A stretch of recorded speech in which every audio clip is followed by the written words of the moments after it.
31 March 1942, in Washington, President Roosevelt signs a directive dividing the Pacific theater into two commands. Though it is, on its surface, purely a bureaucratic nicety, in reality, it is the result of more than a month of difficult negotiations. It has been clear since the onset of war that the Pacific would have to be split. It is an impossibly large area, from just off the coast of the Americas to the Indian Ocean, covering roughly 1/3 of the Earth's surface. But how to divide that area has been an enormous problem, involving not only international and inter-service relations, but also the enormous egos of some of the key players. It has been assumed all along that General Douglas MacArthur would have command of at least some of the region. Though he arrived in Australia as little more than a refugee, in command of nothing but the few troops able to escape the Philippines with him, he is America's senior general in the region. American diplomats suggest that the Australians nominate MacArthur to command the as yet undefined southwestern Pacific area, and they grudgingly do so, though they prefer Lieutenant General George Brett, who has long served in Australia. The American Navy, which sees the war against Japan as a largely naval conflict, loathes the idea that they might be subject to Army command. When Admiral Ernest King ascended to Chief of Naval Operations, he started lobbying for a naval commander-in-chief of the Pacific. MacArthur is not the sort to play second fiddle to anyone, however, and he and his staff begin their own forceful lobbying campaign. As the Allies engage in largely defensive action in the East, the Joint Chiefs begin secret work on a directive apportioning the Pacific. It should not be, they know, the most pressing matter they have to deal with. All are in agreement that Europe must be won before the Pacific can be fought. But it is something that must be done if the turf war is to avoid becoming more active than the war against the Japanese. The final compromise makes MacArthur Supreme Commander of the Southern Pacific, from Australia through the great island chains of the Philippine archipelago to South Asia. The bulk of the on-land fighting that will have to be done in the Pacific will be done in that area. The remainder of the Pacific, minus a small band off the coast of the Americas, encompasses more territory, but almost no land. That becomes the domain of Admiral Chester Nimitz, who is named Commander-in-Chief of the North Pacific. Not to be outdone, MacArthur immediately retitles himself Commander-in-Chief of the South Pacific. It is an honorific unrecognized by the brass back in Washington, but apparently pleasing to the general himself.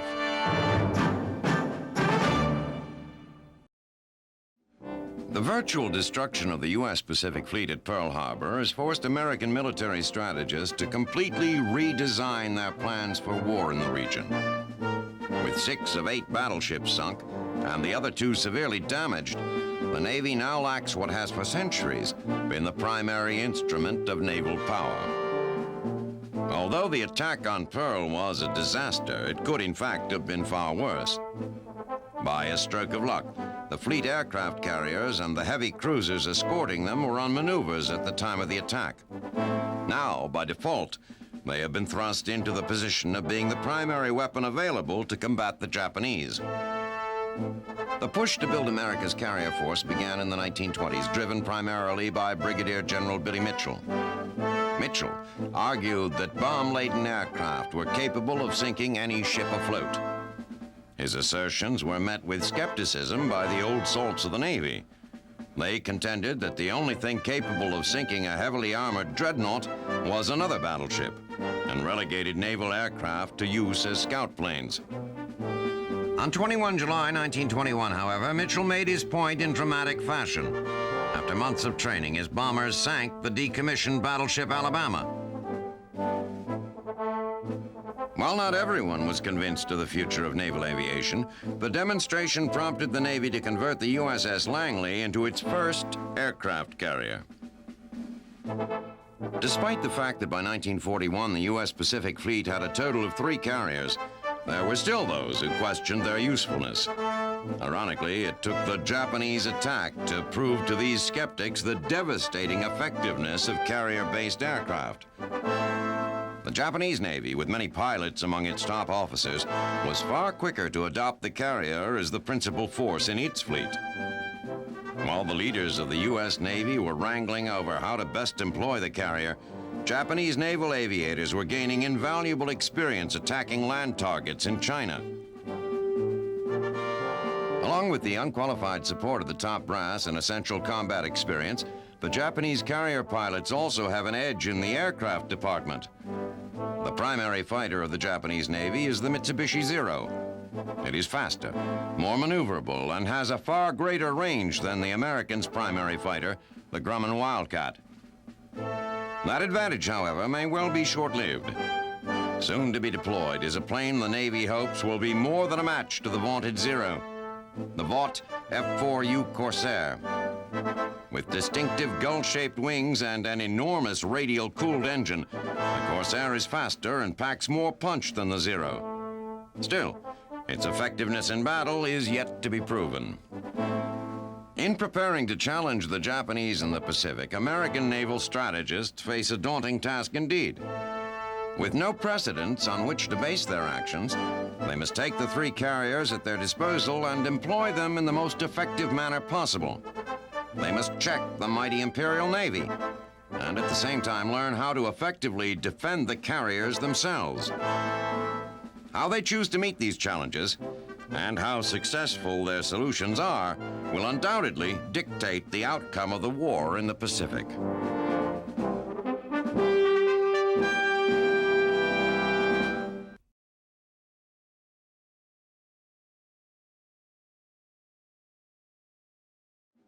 To those who know him, it seems appropriate that New Year's Eve, 1941, marks the date of Admiral Chester Nimitz's assumption of the command of the Pacific Fleet in Pearl Harbor.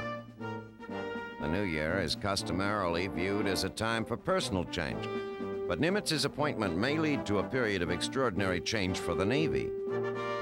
Despite his 56 years, he is a youthful, vigorous man with a passion for new ideas and bold concepts for the future direction of naval warfare in the Pacific theater. As interested as Nimitz is in guiding the Navy according to his new vision, his opinions are rooted in a reverence for naval history and on his own decades of military experience. Born and raised in Texas, Nimitz had never seen an ocean when he set out for his first year at the Naval Academy. As he would in all new experiences, he excelled, graduating 7th out of a class of 114. Following graduation, he was among an elite group of young sailors who were chosen to join the Navy's new experimental submarine force. By embracing the submarine, he began to distinguish himself as a man with a keen mind for recognizing the possibilities of new technologies and for developing tactics which best exploit their strengths. By the end of the First World War, Nimitz was a commander and one of the foremost submariners in the Navy, but he realized that in order to continue advancing his career, he would have to transfer to the regular service fleet. His experience as captain of several ships over the following years was particularly timely, as he was afforded the opportunity to witness the early development and growing pains of the aircraft carrier. Despite his distinguished career and boundless energy, it nonetheless came as a surprise when on 13 December 1941, Secretary of the Navy Frank Knox told Nimitz that he was to take command of the Pacific Fleet. Nimitz was told that one of the reasons for his promotion was the Navy's desire to send someone to Pearl who could ease the fear and shame of the survivors of the attack. Upon his arrival, he gathers the men together and tells them simply that they were not to blame for what happened, that he has complete faith in their abilities, and that he wants very much for all of them to remain under his command. Morale improves immediately. Seeing the aftermath of the attack firsthand, Nimitz states that in his estimation, the Japanese blow has not been so devastating after all. Pearl Harbor remains a viable naval facility. The machine shop, the submarine base, and millions of barrels of oil were untouched in the attack. As a result, the Navy does not have to retreat to California. Realizing that lack of information is the principal reason for the success of the Japanese attack on Pearl Harbor, He insists that he receive all intelligence information raw, as it comes in, knowing every second that passes is one in which he could already be countering Japan's plans. As Nimitz sees it, the most effective way to renew the strength of the fleet is through use of the aircraft carrier. While he regrets the tragedy of December 7th, he is nonetheless relieved that the ships sunk were battleships, not carriers. The attack, for Nimitz, points plainly ahead towards a day when the battleship, long the center of naval warfare, gives way to the newer, smaller, quicker, and ultimately more powerful carrier. And while many in the Navy argue that our reliance on the battleship has brought us peace in the past, Nimitz maintains his faith that it is the carrier that will bring us peace in the future.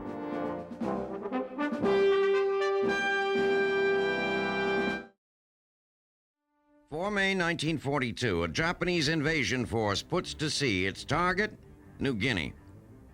The task force is made up of 11 Army troop transports screened by aircraft carriers, destroyers, and heavy cruisers. New Guinea is key to the Japanese plan to invade Australia. It is a short hop across calm water from the island to Cape York Peninsula in Queensland, and the Imperial plan is to have troops on Australian soil by summer. As the Japanese Armada sets out, they don't realize that the United States knows they're coming. Just after the outbreak of war, American cryptologists deciphered the most secret of Japanese secret codes. Since then, Japan's most privileged radio transmissions have been theirs for the taking. Floating between the Japanese task force and New Guinea are the ships of Admiral Chester Nimitz's Pacific Fleet. Nimitz and Admiral Bull Halsey believe that an air attack against the task force can stop the Japanese invasion before it begins. Nimitz distrusts the Army Air Force pilots and chooses instead to let the veteran pilots of the aircraft carriers Lexington and Yorktown carry the battle.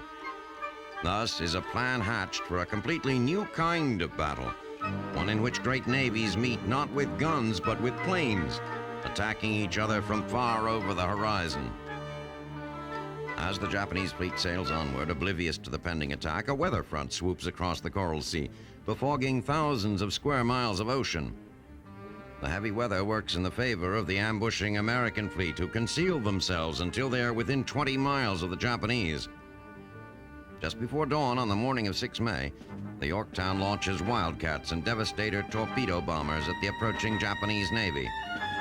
Dive bombers pitch 1,000-pound high explosives at the enemy, damaging the destroyer Kirizuki so badly that its captain runs it aground so that it will not swamp.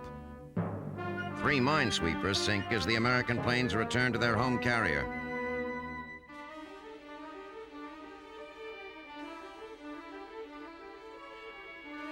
On 7 May, aircraft from the Lexington tracked down the Shoho, the smallest of several Japanese carriers in the area.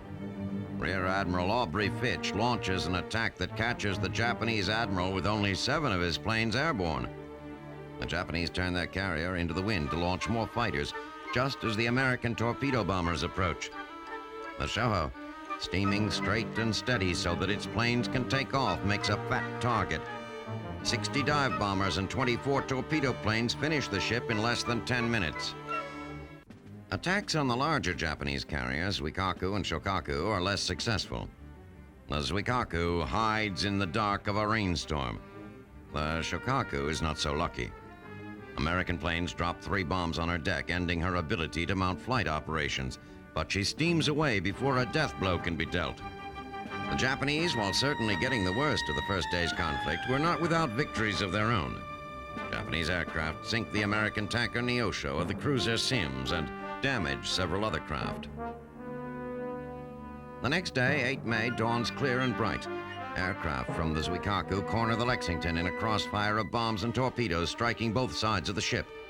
As the captain orders a hard about to avoid one flight of incoming torpedoes, he turns directly into the path of another. Bombs from above explode in the ship's smokestack and in an ammunition magazine. In 19 minutes, the attack is over. The Lexington is listing 6 degrees to port. After several hours of heroic damage control, the order is given to abandon ship. 5 torpedoes from the American destroyer Phelps send the carrier once and for all to the bottom. The Yorktown, attacked at the same time, fares better. It absorbs several hard blows, but continues to fight. By mid-afternoon, conscious of dwindling supplies, Bull Halsey gives the order for the American fleet to pull out of the Coral Sea. Unbeknownst to Halsey, the Japanese force is receiving much the same message from its handlers. By sundown, the battle is broken off. The Japanese invasion force and the American defenders retreat. The toll taken has been heavy. The Japanese have lost 1 carrier, 2 destroyers, 3 cargo ships, 4 gunboats, and a handful of small vessels sunk. 2 other carriers, a cruiser, and a destroyer sufficiently damaged that they must return to port for repairs. American losses are 1 carrier, 1 destroyer, and 1 tanker. The most important casualty, however, is the Japanese dream of conquering Australia. The invasion force never makes it to New Guinea, and without New Guinea, there will be no Imperial troops coming ashore in Queensland. The Japanese dream of conquering the entire Western Pacific has ended.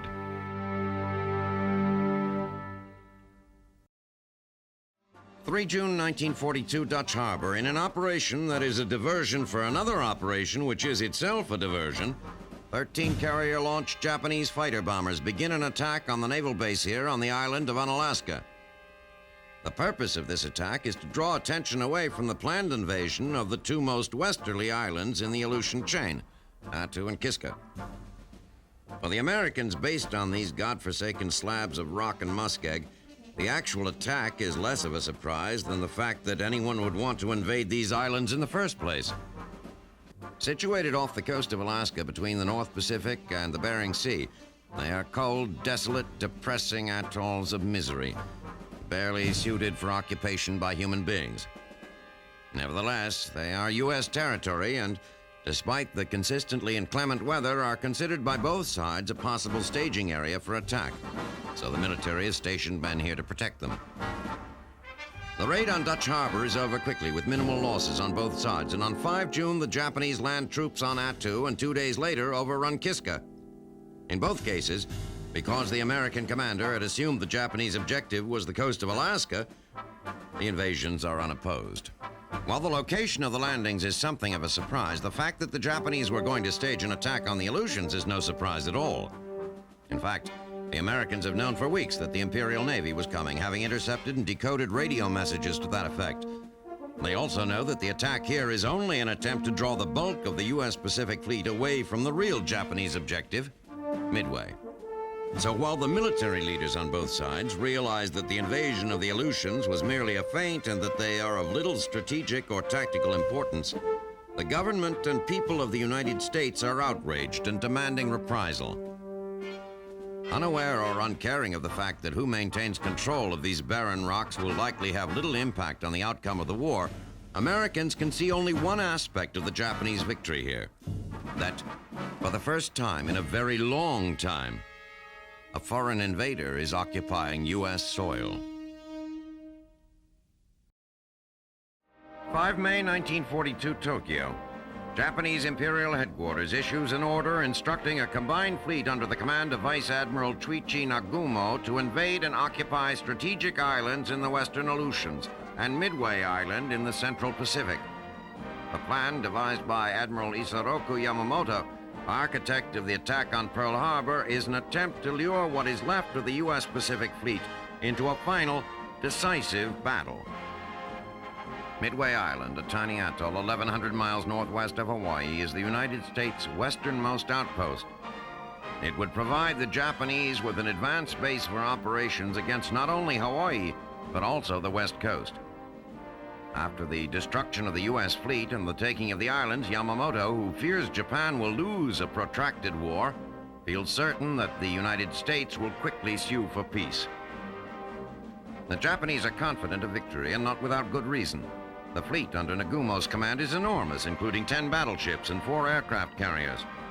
The Americans have no battleships and only 2 carriers, neither of which Yamamoto believes is anywhere near Midway.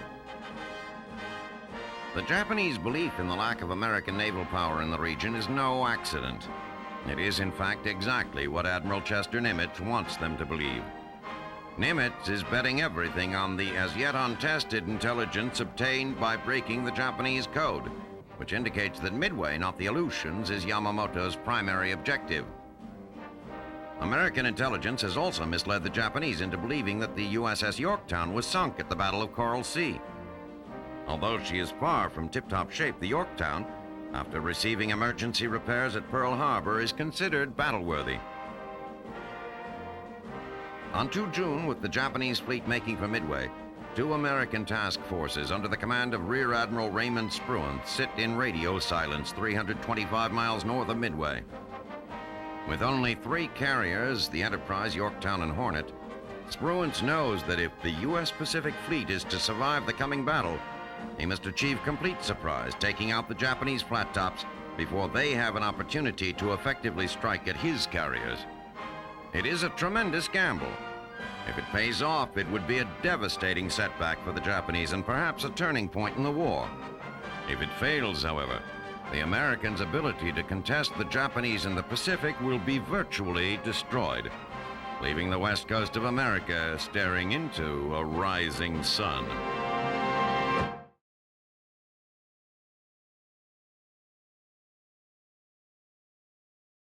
3 June 1942, the Central Pacific.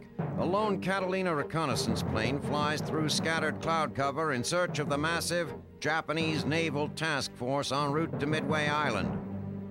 Vastly outnumbered, it is essential that the American fleet find and attack the Japanese before Vice Admiral Chuichi Nagumo knows they are there. After hours of flying, the pilot spots the fleet some 700 miles west of Midway and reports its position. Immediately, Army Air Corps B-17 scramble from Midway to strike the approaching fleet. Dropping their bombs from 20,000 feet, the B-17s do not score any hits, but they do prompt Nagumo to move his attack schedule up by 1 day. On the morning of 4 June, from a position 240 miles northwest of Midway, Nagumo launches approximately half of his attack aircraft, armed with high explosive bombs, against the atoll. It retains the other half of his planes armed with armor-piercing bombs and torpedoes to deal with any American ships that may be in the area. At the same time, Nagumo orders 7 search planes to reconnoiter a 300-mile radius around his carriers. With visions of repeating their glorious victory at Pearl Harbor, the Japanese attackers approach Midway. This time, however, they are spotted, and the defensive forces on Midway are alerted. The Americans launch their bombers and fighters before the Japanese have a chance to destroy them on the ground. The bombers begin to search for Nagumo's carriers, and the fighters look to intercept the incoming Japanese planes. The Japanese quickly realize this is no Pearl Harbor. They have to fight their way to their target. The American aircraft manage to down several of the attackers before they reach the island.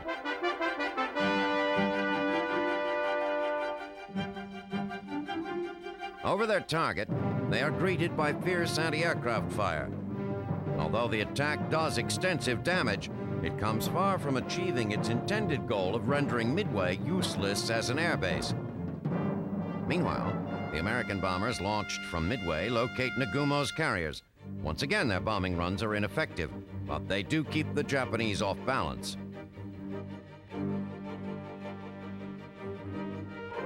As the attack continues, Nagumo learns from the squadrons returning from Midway that a second strike will be necessary. He orders his remaining planes to be refitted with high explosive bombs more suitable to land attack. While the planes are being refitted with their new payload, Nagumo receives a disturbing report. One of the search planes has spotted an American surface fleet barely 200 miles north. Nagumo orders his remaining planes again to be refitted with anti-ship ordnance. Meanwhile, Rear Admiral Frank Fletcher's task force, centered around the carriers Enterprise, Hornet, and Yorktown, has finally closed to within striking distance of Nagumo. At 150 miles, he is at the outer limits of his aircraft's range. Fletcher and his second-in-command, Rear Admiral Raymond Spruance, decide that hitting the Japanese first is critical and launch their attack. The planes head for Nagumo's last reported position, desperately hoping to catch the Imperial Navy completely unawares. In the meantime, the returning Japanese strike force has reached its carriers. Nagumo decides to retrieve the returning planes before launching a strike against the American task force. With this decision, he seals the fate of his carriers. At 9:40 a.m., Devastator torpedo bombers from the Hornet are the first to spot the Japanese flat tops. Before they can attack the ships, 50 Japanese Zeros flying combat air patrol attack them. Within minutes, all 15 of the Devastators are shot down.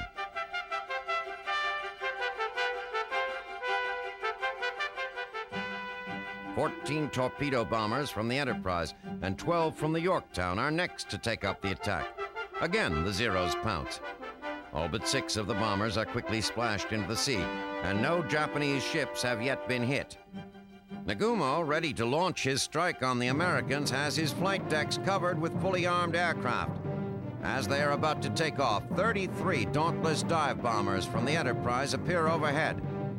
The Zeros, who have been busy eliminating the torpedo bombers, are at too low an altitude to intercept the dive bombers, and they get a free shot at the massive Japanese flat tops.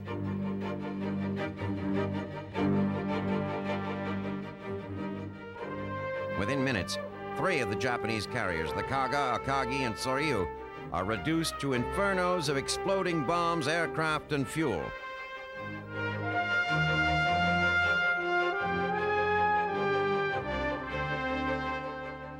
As the jubilant pilots turn for home, the surviving Japanese carrier, the Hiryu, launches 46 torpedo and dive bombers and a dozen escort fighters to strike back at the American carriers.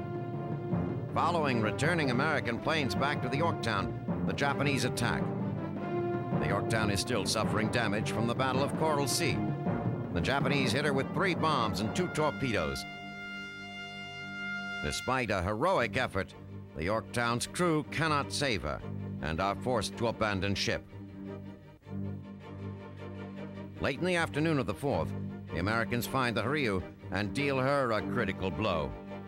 The next day, damaged beyond repair, she is sunk by Japanese destroyers. For the Americans, it is an astounding victory. Midway is still in American hands, and the Japanese have been dealt a decisive blow. 4 of their best carriers now rest on the bottom of the Pacific, along with hundreds of their highly trained air crews. These are losses that will take Japanese industry and training programs years to replace. And although the Americans have lost the Yorktown, the balance of power in the Pacific has been drastically changed. The Imperial Navy is now irretrievably on the defensive. Japanese hopes for further expansion in the Pacific have been lost forever.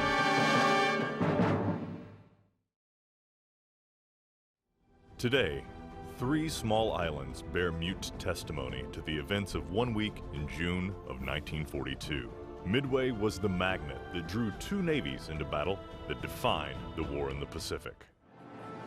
The Japanese Navy had dominated action in the Pacific, beginning with their attack on Pearl Harbor and subsequent advances. Our forces counterattacked with the Halsey Doolittle raid on the Japanese homeland. Admiral Yamamoto felt he had to draw the American aircraft carriers into the decisive battle. His choice for a battleground was the American base at Midway Atoll. The Japanese fleet would outnumber the ships of the American fleet at Midway, but the U.S. possessed one strategic asset. Cryptographers at Pearl Harbor, under the command of Joe Rochefort, had broken enough of the Japanese naval code to discern that Midway was the Japanese objective. Commander-in-Chief of the Pacific Fleet, Admiral Chester Nimitz, decided to risk his carriers based on the knowledge of the enemy's intent and ambush the attacking Japanese. As the sky brightened on the morning of 4 June 1942, Japanese aircraft were sighted by a patrolling PBY and soon confirmed by radar. The message: many planes heading Midway. In response, B-17s, B-26s, and Grumman Avengers took off from the runways of Eastern Island and headed towards the Japanese carrier force.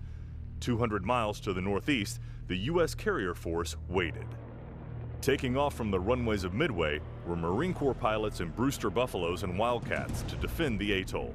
These planes and their valiant pilots were no match for the Japanese Zeros escorting the bombers headed for Midway. Midway was bombed by the Japanese, causing damage to the hospital, runways, hangars, and fuel depot. The American bombers that had left Midway and headed towards the Imperial fleet scored no significant hits on the Japanese carrier force under Admiral Nagumo. But the continued attacks by U.S. Navy, Marine Corps, and Army Air Force planes arriving at different times sowed confusion among the Japanese commanders and disarray in the battle formation. Rear Admiral Frank Fletcher and Admiral Raymond Spruance launched their air groups. The fighters, dive bombers, and torpedo planes from the American carriers flew towards the enemy, while one U.S. submarine found the Japanese fleet and engaged. USS Nautilus, under command of Lieutenant Commander William Brockman, was depth-charged and attacked by Japanese destroyers, including the Arashi, leading the screen away from the carriers. Enterprise Air Group Commander Lieutenant Commander Wade McCluskey sighted Arashi through a break in the clouds. Arashi's wake led McCluskey to the Japanese carrier force and the 10 minutes that wrote a page in our naval history. Dive bombers from Yorktown and Enterprise arrived simultaneously over the enemy carriers. Just after 10 a.m., U.S. planes released their bombs. By 10:10, 3 Japanese carriers were burning and out of action: Akagi, Soryu, and Kaga. The tide of the Pacific War had begun to turn. Hiryu, the 4th Japanese carrier, survived Yorktown's torpedo planes and launched a counterattack that severely damaged Yorktown. Planes from Enterprise bombed Hiryu later in the day and left her burning. The bulk of the Midway battle took place on June 4th. The next day, submarine Tambor caused a collision between 2 Japanese cruisers that were subsequently bombed by our carrier planes. Yorktown, after magnificent damage control work, was being towed toward Pearl Harbor. The Japanese submarine I-168 penetrated our destroyer screen and torpedoed Yorktown and destroyer Hammond. Yorktown sank the morning of 7 June. Midway was one of the most decisive actions in the war in the Pacific. Inspired leadership led the way for the fleet and all the sailors, Marines, and Army airmen who contributed to our victory.